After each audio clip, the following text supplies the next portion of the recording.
And welcome back to Coast.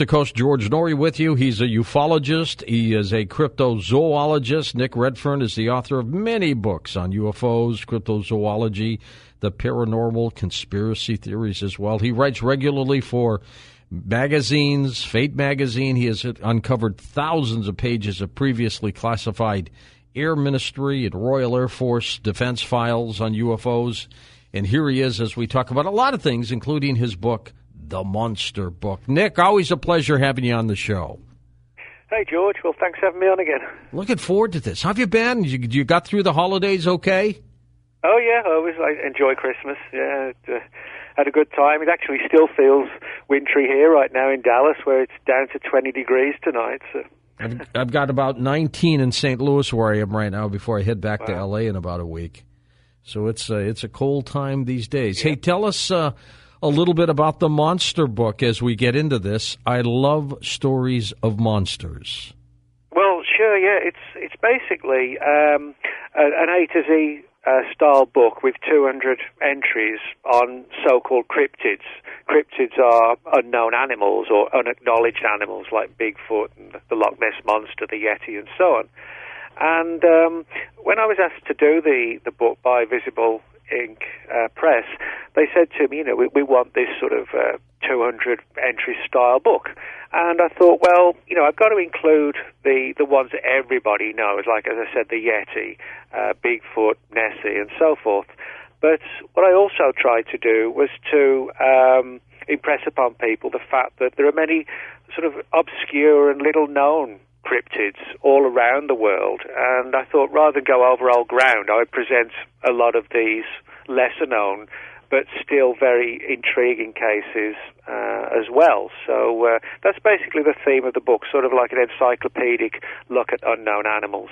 And we're going to go through a lot of these with you tonight, Nick. We've got a story at coasttocoastam.com that I just had before you came on about what could be photoshopped, I'm not sure, but it's a huge-looking winged creature that's really eerie out there. We still get reports of creatures like thunderbirds and things like that, Mothman stories, don't we? Yeah, we do. I mean, I've seen that photograph, and a number of people have asked me about it. And I mean, I think it's like with a lot of photographs of this type. It's early days, and we need to find out more about, who took the picture, the circumstances, etc. But one of the important things I would point out is regardless of where the photograph goes or doesn't, we do get numerous reports like this all across the planet and have done for not just decades but centuries. And there's no doubt that the most famous sort of winged humanoid, if you like, is Mothman of Point Pleasant, West Virginia, which was actually seen first in 1966 and through 67. So it's actually having its sort of 50th anniversary right now. In the UK, there's a very similar creature known as the Owlman. In 1952, also in West Virginia, there was the Flatwoods Monster, which sounds very much like Mothman in some respects.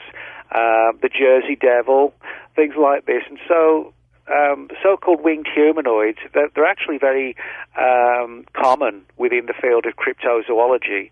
And in a number of cases, they've been seen in conjunction with things like UFOs and Men in Black stories. So it's an intriguing aspect of cryptozoology that goes far beyond just the idea of an unknown animal when it comes to these winged humanoids. Are these creatures primarily creatures that are indigenous to the planet? They just haven't really been found or discovered? Or might they be dimensional? And then, of course, the hoax concept. Yeah, well, that's a good question because, cryptozoology, in literal terms, is the study of unknown animals. But when we look at some of the creatures that fall into that category, like Mothman, like these flying humanoids, they actually do sound something that's far more paranormal-based than just regular flesh and blood.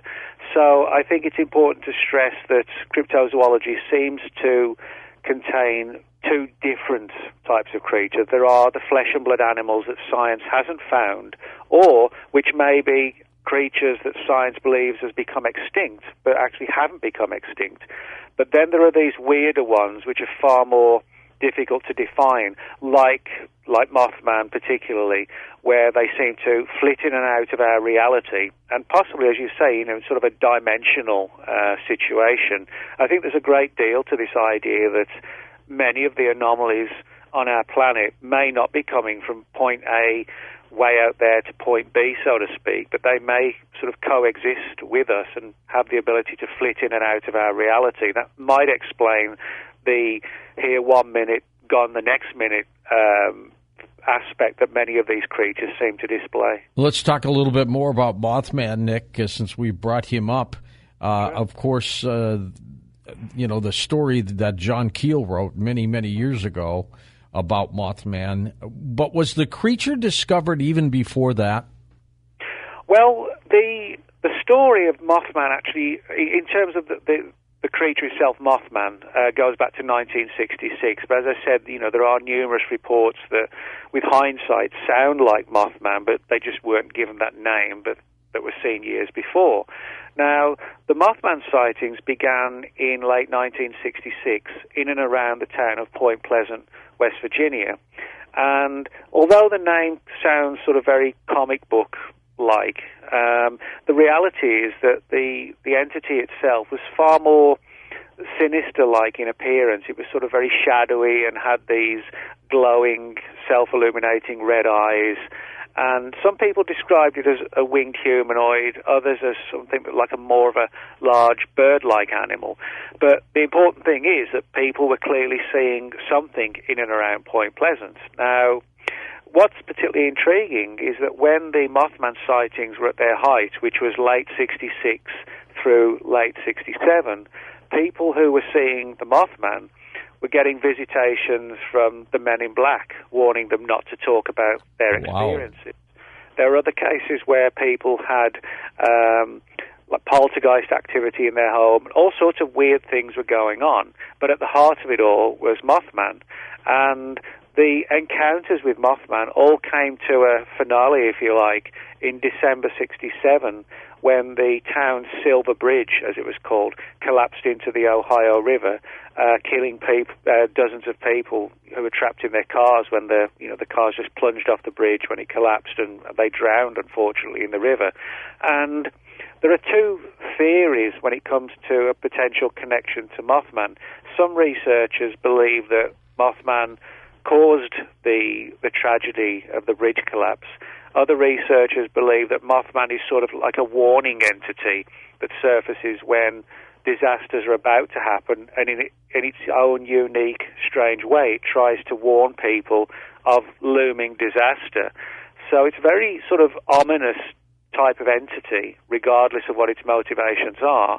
And it's one of these creatures that even for cryptozoologists, some people feel it shouldn't have a place in cryptozoology. I think it's more paranormal based. But for me, I think cryptozoology needs to sort of broaden its horizons and encompass some of these stranger creatures as well. I'm going to throw some creatures your way. Many of them you've highlighted in the Monster book.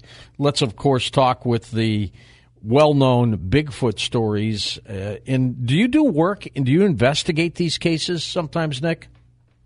Oh, yeah. I mean, I think it's important with any aspect of this sort of writing, that I do, that you don't just sort of, download your information from the internet. For me, the internet is a good resource tool and, to seek out information. But the old approach of investigative journalism and going out into the field, I still think that's vital. So yeah, I mean, wherever possible and whenever possible, I go on expeditions and investigations and meet with witnesses and do it that way. I think that's the important way of doing it. And of course, when you're out in a location, you get a good appreciation of the area and what it looks like, and you get you learn to sort of speak to the locals and gain their trust, and then they open up to you. So I think it's always important, where possible, to actually do first-hand investigations and not be reliant on what's gone on before. Nick, what do you think Bigfoot might be? Do you think it could be an animal of some type, a monkey? an ape? Is it a half human? What is it? Well, there are several sort of prevailing theories. One is that it's an unknown North American ape that science and zoology haven't yet classified. There's another theory that Bigfoot might be a relic population of what's called Gigantopithecus. And Gigantopithecus was a massive ape that existed hundreds of thousands of years ago, primarily around China and, interestingly enough, Tibet. We have the Himalayas, where, of course, people today see the Yeti. And in China, where we know that Gigantopithecus lived, because we have fossilized remains of the massive jaws of this creature, China today has its own equivalent of Bigfoot called the Yeren. So that's one of the interesting theories, that perhaps Gigantopithecus didn't become extinct and is today known as Bigfoot. But like with Mothman, there are a number of sort of what I call rogue cases as well that relate to Bigfoot, where people have seen these creatures sort of vanish in a flash of light, or they've suddenly become invisible, as if they've, again, flitted in and out of our reality. They've been seen in relation to UFO encounters and all sorts of weird stuff like this. And I get a lot of these type of stories where people have seen Bigfoot, as I said, just vanish in front of them, or they've had sort of like a psychic message from these creatures. And a lot of people in cryptozoology don't have much time for these kind of reports. They just write them off as hoaxes or mistaken identity or just crazy people. But I don't. There is such a proliferation of these stories. I think, although I believe Bigfoot is a real entity or entities, I think they're far more than just unknown apes. They're far more than just like a North American gorilla. There's something stranger about them that particularly surrounds their incredible elusiveness. Again, this here 1 second, gone the next second. Do they seem to have some intelligence, Nick? Oh, yes. There's a lot of cases where people, as I said, claim to have had sort of telepathic communication with them. There are other reports where people, hunters, for example, claim to have seen them. Several cases where hunters actually said they had the creatures in their sights and were about to shoot. And when they backed off from doing so because they felt that what they were looking at wasn't actually a normal animal, it seemed to have some highly intelligent and even human traits attached to its face and its eyes, and that they were picking up something along the lines of a highly intelligent life form. And I think, that again demonstrates we're dealing with something that's, not to take away the fact that gorillas and chimpanzees are highly intelligent, they actually are, but Bigfoot seems to go a step further. A lot of people think it might be a skunk ape. Well, the skunk ape phenomenon is an interesting one, predominantly in Florida. And it has its name because it gives off this sort of foul odor. And these creatures have been reported for many, many years in the Florida Everglades. But what's interesting about the skunk ape versus the Bigfoot of the Pacific Northwest, like Washington State and Oregon and so on, is that the West Coast creatures are very often described as very, very bulky and 7 to 8 feet tall, whereas the skunk ape of Florida and the Everglades is usually sort of a little bit more than 6 foot, maybe 6'5", and it's much thinner and more athletic, if you like. And this has given rise to the idea that perhaps over thousands of years that these creatures have sort of adapted to different parts of the country depending on where they live, or more controversially that there could actually be more than one type of these creatures that are similar but have sort of a different lineage to a degree. But there's a lot of interesting stories about the skunk ape, and certainly one of the most interesting pieces of evidence is a photograph that surfaced a number of years ago which purports to show a skunk ape, actually taken in 2000 in Sarasota County in Florida. and you see this ape-like creature peering through the trees, and its eyes lit up by a camera flash. And it's a very interesting photograph, and it's reproduced in the book, and it's one of the more intriguing photographs that have surfaced in relation to Bigfoot. You have looked at the Loch Ness Monster story. What do you think of that?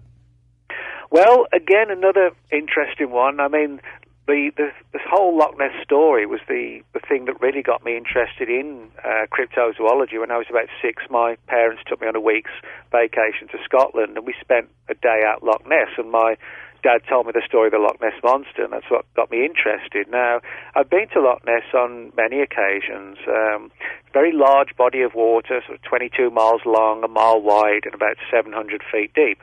And reports of strange creatures in Loch Ness and the nearby River Ness, which actually links to the loch, go back 1,500 years. The first report was from a man named St. Columba, who talked about this strange creature, strange animal attacking a man in the loch. Now, since then, there have been literally thousands of reports. But again, like with Bigfoot and like with Mothman, some of the reports are very strange. For example, most people associate Nessie, or the Nessies, as these sort of humped-backed animals with long necks. People see it emerging out of the water.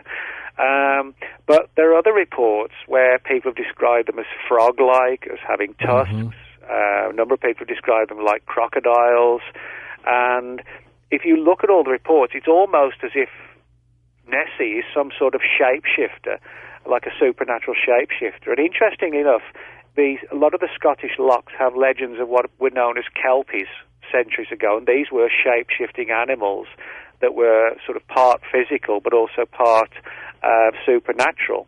And there are a lot of weird things surrounding Loch Ness. For example, the famous occultist Aleister Crowley had a house called Boleskine House near the shores of Loch Ness and performed all sorts of rituals and rites to try and summon up supernatural entities from the loch. There are a lot of reports where people have tried to photograph these creatures only for their cameras to jam or for the pictures to come out fogged. And like with Mothman, there have even been Men in Black encounters at Loch Ness, as bizarre as it sounds. In the 70s, a Nessie researcher named Ted Holliday was confronted by a man in black just after performing an exorcism at Loch Ness to try and essentially banish the monsters. So there's a lot of weird, almost magical type accounts attached to the story of the Loch Ness Monster. Dramatic. It really is. Now, is it safe to assume, Nick, that maybe the simplest solution is always some kind of earthbound natural creature? Well, in some cases they are. I mean, we have to remember that things like the giant panda and, for example, particularly, the African gorilla, I mean, you only have to go back a couple of centuries, and they were viewed, as just mythology, and there was nothing to them. It was just explorer stories, that kind of thing. And so it's not impossible that there could be regular unknown animals just hiding from us that have skillfully eluded us and continue to do so. I don't rule that out, and particularly in the world's oceans with things like sea serpents. Oh, yeah. I'm pretty sure that the oceans, which are very under-investigated and under-explored, could be home to all sorts of very large creatures that seldom surface. They spend most. All right, hold on, Nick. We're going to take a break and come back. We'll talk about other creatures, including the Mongolian Death Worm. Welcome back to Coast. Nick Redfern with us, his book, The Monster Book, and we're talking about all these various creatures. You can chime in with us next hour with some calls. Nick, what is the Mongolian Death Worm? Yeah, that's one of the more bizarre creatures that I talk about in the book, George. It's predominantly been reported from the Gobi Desert in Mongolia, and reports from that area go back centuries. But the story didn't actually surface in the West, so to speak, till the 1920s, when a Professor Roy Chapman Andrews, who was kind of like a real-life Indiana Jones, travelled out to the area doing expeditions and was told the story of this strange creature. Now, it's called the Mongolian Death Worm for a very good reason. It's described as being sort of like a 5 to 6 foot long snake, wormy type animal, which has the ability to kill people and animals in two ways. One is by spitting this sort of acid-like liquid, if you like, at its prey and killing them. Another way by electrocuting them. And reportedly, it lives deep in the sands of the Gobi Desert and can emit an electric shock in the same way that an electric eel can electrocute its prey in the oceans. And although the stories sound bizarre, they have a long history within the culture of the people of Mongolia. Now, if you've seen any of the Tremors movies, sci-fi series, which have this sort of large worm-like creature that races around the deserts of the United States, it's kind of like that, but much smaller. But there are a lot of very credible reports of people who've seen these things, and the reports are generally the same. As I said, it's like a long worm-like animal, red in colour, spends nearly all of its time underground. And just a few years ago, a friend of mine, Richard Freeman, who's a former zookeeper in England, he went out to the area and made a lot of contacts with the people out in the Gobi Desert and got a lot of news stories demonstrating that whatever this creature is, it's still around. And it may be some kind of snake-like animal or an unknown type of huge worm. We just don't know. And of course, you know, the idea that this creature can electrocute its prey sounds bizarre until, as I said, we realize that that's exactly what electric eels do. So maybe in some respects there's a connection there as well. Okay, and let's move on now to Lizard Man. Well, yeah, I mean, this is an interesting one. I love these creatures, by the way. Yeah, the names are sometimes more interesting than what they actually get up to.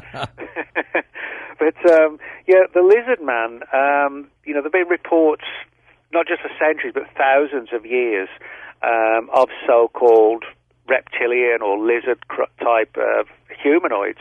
And of course, they surface also in conspiracy theories, like some of David Icke's stories, the whole reptilian phenomenon. And whatever these things are, they've certainly left their mark on the human race. I mean, you can go back to, sort of ancient gods and visitors like Quetzalcoatl and things like that, which were definitively sort of reptilian. But the Lizard Man case is an interesting one because it's actually a relatively new one. It sort of really first surfaced in 1988. And the story itself kind of sounds like the creature from the Black Lagoon come to life. That's the best way I can sort of describe it. People reporting seeing this strange, tall, green-type creature in Lee County, South Carolina, and was particularly seen around what's called the Skapor Swamp. And people reporting this humanoid type thing, as I said, some people described it as scaly, but it was green, tall, predominantly came out at night. And it created a huge amount of publicity in the area in the summer of 1988, to the extent that it was actually featured on major news outlets at the time. And the local police got involved and even opened a file on it. It was almost, you could describe it as like a real-life X-file. They opened a dossier on it and interviewed all the witnesses. And the picture that it demonstrated really was of this strange creature that, in many respects, kind of looked in size and build like a Bigfoot, but clearly, was more reptilian or amphibian in nature. And a friend of mine, Lyle Blackburn, did an extensive investigation into this case just a couple of years ago and uncovered more reports and got access to the police files. And it's sort of a fascinating story, but like a lot of these weird crypto-type stories, the creature vanished as quickly as it first appeared. And then, we're left with the sort of the lingering story. But the mystery still exists, in and around that particular area where it was seen. People still talk about it to this day. Outside of the bridge collapsing during the Mothman episodes, has anybody ever been hurt from some of these creatures? Oh, yeah. Well, I mean, there are a number of stories, for example, that have sort of a lot of sinister overtones to them. For example, the U.S. President, Theodore Roosevelt, he actually wrote a book because he was an avid hunter and, an outdoorsman. And he wrote a book which actually told a story which, with hindsight, sounds very much like almost like a homicidal Bigfoot. He talked about how he'd spoken with a mountain man, a prospector, somebody who spent a lot of time in the woods of the Pacific Northwest. And he talked about how this man's colleague and friend had been killed under very strange circumstances in the woods, where his neck had been broken, and it looked like something large and powerful had stamped all over his body. And the body was actually found deep in the woods, in the area where the two men had their camp. And the man who actually was lucky enough to survive, so when he got back to the camp, he found his friend dead, as I said, all these deep footprints in the area, and the man's body contorted and clearly having been smashed around and so on. And as I said, incredibly, the president actually published this in his book. Now, at the time, the term Bigfoot hadn't been coined. It wasn't coined until the late 1950s. But if you look at it from our perspective today, it clearly doesn't come across like a bear or anything like that. And what's interesting is that the prints were very human-like. They weren't like the prints of a bear, which has very, very long claws and so forth. They were more like a human print, which is how Bigfoot is described. And so we do get a few rogue cases like this where there are accounts of Bigfoot killing people and so on. And as I mentioned earlier, there's this story from Loch Ness, from St. Columba, roughly about 1,500 years ago, in an ancient manuscript, talks about a man having been attacked and killed by one of these creatures in Loch Ness. And so, we do get a lot of cases like that, and there are also certain South American type Bigfoot creatures which are described as being very violent and hostile. So, like a lot of wild animals, you sort of intrude upon their territory, and you're going to fight back. The victim, yeah. In British Columbia, there's a creature called Ogopogo. Well, yeah, Ogopogo is an interesting one, because it's sort of like a North American, if you like, North American lake monster. And lake monsters you can find them all around the world, but certainly the most famous ones are like Ogopogo and Champ of Lake Champlain, and Nessie, and Scandinavia and Russia. They have their own equivalents as well. Ogopogo, is an interesting story because it has a long history attached to it of people seeing this huge serpent-like animal. Now, if it's a flesh and blood animal and not something supernatural, then clearly there would have to be entire colonies of them, because the reports have gone on for so long. It clearly and obviously could not just be one animal. So the big question is, what are they? Now, with Ogopogo, suggestions have been made that they could be surviving examples of things like plesiosaurs, marine reptiles that existed during the era that the dinosaurs were widespread across the planet. Other people have suggested something more down to earth, like giant eels, and sort of the tourist area. They might be a little bit disappointed by a giant eel, but if you see a 30-foot giant eel charging towards you with a body the size of an oil barrel, you're probably not going to quibble whether or not that's a monster. It's a monster to me, let me tell you. So, yeah, Ogopogo is an interesting one, as I said, like with Nessie, because there's such a large number of witnesses that convinces me there's clearly something lurking deep within the lake. You have looked at the phenomenon of real vampires. Now, to you, Nick, what is a real vampire when you've done this research? Yeah, I mean, to me, a real vampire isn't sort of a pale-faced guy with a black cloak, you know, in an Eastern European accent. That's for the movies. But I've been on a lot of expeditions to Puerto Rico looking for the chupacabra, this strange creature that first surfaced in Puerto Rico in the mid-1990s. And this sort of gets back to what we were saying earlier about the importance of doing investigations. And between 2004 and up until 2 years ago, I've been on a lot of expeditions to Puerto Rico. And again, you know, finding witnesses, gaining their trust, and traveling around Puerto Rico and following up on leads and stories. Mm-hmm. And I've got a lot of reports from ranchers, from police officers, from civil defense workers, veterinarians on the island who studied the chupacabra phenomenon or investigated reports where ranchers talked about finding their chickens and pigs and goats drained of blood. To the extent that the blood was sort of removed at an incredible rate of speed, but also in incredible amounts as well. And very often these animals were found with puncture wounds typically on their neck and also, bizarrely, one on the stomach as well. And, you know, when you're sort of talking to people about things like this, it really does open your eyes to the idea that, wow, you know, we're not talking about sort of Bela Lugosi, Christopher Lee type vampires, but we seem to be talking about something that could be the closest thing to a real vampire. And one of the more intriguing stories comes from Frank Drake. Frank Drake was the guy who set up the whole SETI Institute, for Extraterrestrial Intelligence program. Now, Puerto Rico is home to the Arecibo telescope.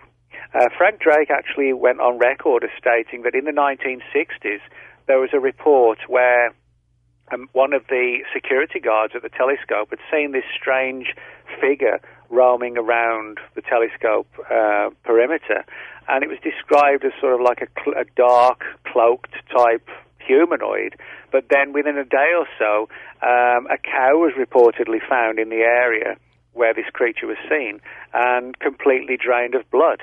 And Drake actually talks about this in his book about SETI. And this was back in the 60s. So, in other words, you know, Puerto Rico has a long history of these sort of blood-sucking creatures all across the island. Of course, these are animalistic vampires. What about the so-called Hollywood-type vampire? Well, you know, I've spoken to people who claim to be vampires, you know, but they're sort of, it's more sort of cult, you know, like a lifestyle kind of thing, you know, the clothing and the music and everything else. I have to say I've never come across a person who, you know, you could literally say is a human vampire, so to speak. But, you know, there are examples where you can find classic cases within history. For example, in the Philippines, in the islands of the Philippines, they have a story of what's called the aswang, which I also talk about in the book. And this is described as something that looks almost like sort of one of the Walking Dead, you know, sort of a very almost decaying type of humanoid, but which feasts on human blood. And within the Philippines, the aswang is still very much feared to this day. And that's probably the closest thing I can think of. And, you know, there are a lot of reports of people going missing in the Philippines, in the jungles, in the woods. And very often these reports are put down to the aswang. Some of the fuel for skeptics, Nick, is that they never, or we can never, find a body of any of these creatures. Over the years, we just don't have one of any of them. How come? Well, no, I mean, I agree with you. That is a problematic issue. And now the skeptics would probably say that's because these creatures don't exist. But for me, I think they use that as an excuse when you don't have the body. Exactly. Well, that's right, yeah. It's like, show me the body. If you haven't got the body, it means they don't exist. Now, there are two ways of looking at it. I mean, for the most part, if you take Loch Ness, for example, whatever these creatures are in Loch Ness, if they're flesh and blood animals and not paranormal, then they're going to live and die within the loch. Well, Loch Ness is 700 feet deep. You have one of these creatures die, it's going to sink to the bottom, and the way nature works is that the smaller animals are going to eat it. That's how the world is. That happens. So, and most people, most of us in cryptozoology, we can't afford to hire submarines to spend, to scour the bottom of Loch Ness. So the chances are you're not going to find a corpse of an Ogopogo or a Nessie because, as I said, they sink to the bottom and then nature does its work. And it's kind of similar with Bigfoot, but if these creatures are actually fairly small in number, then the chances of stumbling across one are fairly slim. And also, nature demonstrates that when something dies in the woods, the other animals make use of it and use it for food in incredible speed. There's nothing left within more than a day or two. But there's another aspect to it which I think could explain why we don't have a body, and that's because some of these things aren't just normal flesh and blood in the same way that we are. There's never been a corpse of a Mothman or an Owlman or any of these creatures. Maybe that's because that our reality isn't their reality. I think there's a good argument to be said for Bigfoot being some sort of creature that flits in and out of our reality. That may explain how 7 to 8 foot tall apes can be seen relatively close to large American cities, but then they're suddenly gone. If they were with us all the time, I think, we would have it would be more problematic to say, well, where's the body? If these things are sort of transitory and they're in and out of our reality, I think that could explain, their elusiveness, whether they're alive or dead. Do you believe that eventually we will find one of these creatures? Oh, yeah, I do. I think, as I said, if you go back to things like the giant panda and the gorilla, it's a couple of centuries. People don't realize it relatively recently that, in terms of human civilization, that we actually proved these creatures, these animals existed. One that I think, well, actually two that I think will be solved pretty soon. On the island of Sumatra, we have a creature that's known as the orang pendek. And this is described as a very muscular ape-like animal, but which, rather oddly, walks upright like a human.